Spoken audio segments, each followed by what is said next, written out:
Espesyal ang handa nating kwento sa ating 17th anniversary. Ang ating pagsasaluhan mabibili pa sa California sa Amerika na feature din sa The New York Times. Sosyal, nakabalot sa transparent plastic at pinagkakaguluhan daw sa mga grocery doon. Ang mahal naman nito, grabe. Ang presyo, $3 to $5 o mahigit 250 pesos. Ito ang kanilang baked rice crisp. Insta-worthy ang pangalan. Gayong ang tawag lang natin dyan dito sa Pilipinas, tutong! Sobrang mahal siya, besh. Na all mahal. Ito na yata ang sagot para yumaman.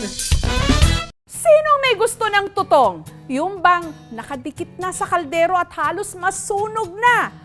Akalain nyo, sa Amerika, pinag-aagawan daw yan?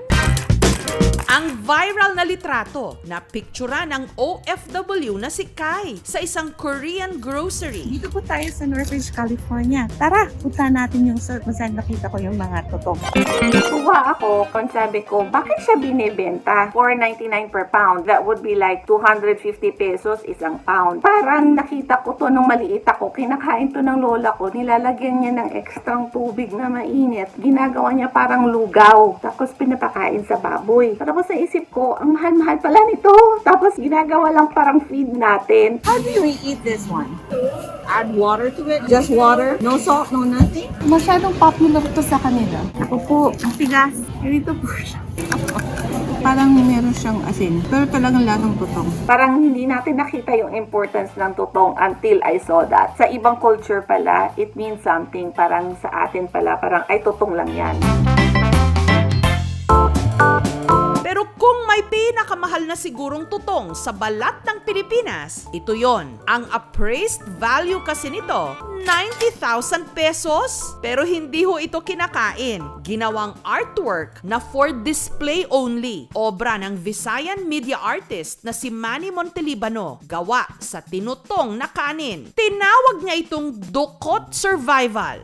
Dukot sa salitang Hiligay noon, tinutong na kanin. Isa ito sa mga entry sa isang art fair noong nakaraang taon. Natuwa kasi this is a medium na out of the box, hindi masyadong ginagamit ng mga artist. I would like to use these materials because of their nature. It has a story that actually reflects Filipino values na mawawala in the future. Ang tutong daw kasi sumasalamin sa pagiging praktikal nating mga Pinoy. Kaya ito ang naisipan niyang likhain. Nilagyan pa ito ni Manny ng maliliit at kulay puting plastic human figures. 30. Ang iba na nakatay, iba natindog.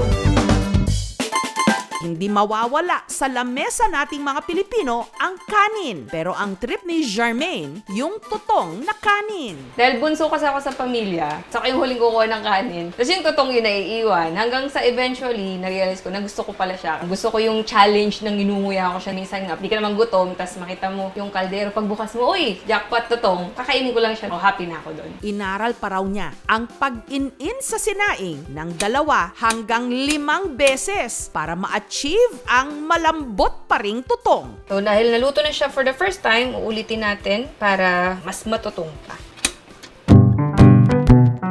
Sa tutong nga rin daw niya ipinaglihi ang kanyang kambal. Nung nabubuntis pa ako, mas extra hilig ko yung mga tostadong bagay. Kapag kumain ka ng tutong, lalaki yung baby sa tiyan. Hindi naman ito masama. Problema naman natin kapag sunog na sunog naman yung kanin, nawawala na rin yung mga vitamins and minerals na sana yung makukuha natin doon sa kanin. Si Paul naman, lumaking ang hilig meriendahin, tutong na kanin na binudbura ng gatas. Kaya nung nagkanegosyo, naisipan ni Paul na bakit di niya ito gawing flavor ng ice cream, presenting Toasted Forbidden Rice Ice Cream. Ang aming pamilya ay galing Cagayan, tapos meron kaming suman doon. Malabas lang yun pag piyesta ng isang bayan. Niro-roast kasi yun eh. Ginawa kong tutong yung ice cream. Ang hilig sa paggawa ng homemade ice cream, minana raw ni Paul sa kanilang tatay Didi. Ang mga gamit ng aking ama dati kasi ay puro mga regalo mula sa mga kliyente niya. Ang mga binibigay sa kanya, mga kain-kain na mangga, ng langka, minsan avocado, kino-convert niya yun into ice cream. Hanggang kinalaunan, nagtayo sila ng sariling shop sa Maginhawa Street sa Quezon City. Mag-iinit tayo ng konting gatas. at ilalagay yung itlog. Ibinubusa muna ito na parang popcorn. Pagka pumutok na yung mga butil niya, isasaing natin ito kasama ng kakanggata. Ito yung magsisilbi nating flavoring. Ito naman yung ating ice cream base na ginawa kanina. Ihahalo na namin yung flavoring dun sa ating ice cream base. Makalipas ang 4 na oras ay pwede na natin itong patigasin at gawing ice cream. Ang presyo ng kanilang toasted forbidden rice ice cream mula 345 to 1,950 pesos depende sa size. Para siyang coconut. Paano ko sabihin ko sa inyo ang flavor po niya? Tutong na kanin. Talaga, toasted na parang sinangag.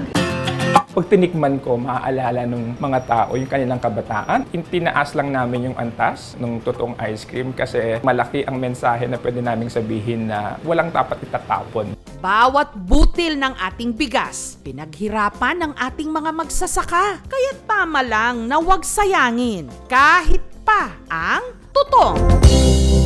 Mga kapuso, kung nagustuhan niyo po ang videong ito, subscribe na sa GMA Public Affairs YouTube channel and don't forget to hit the bell button for our latest updates.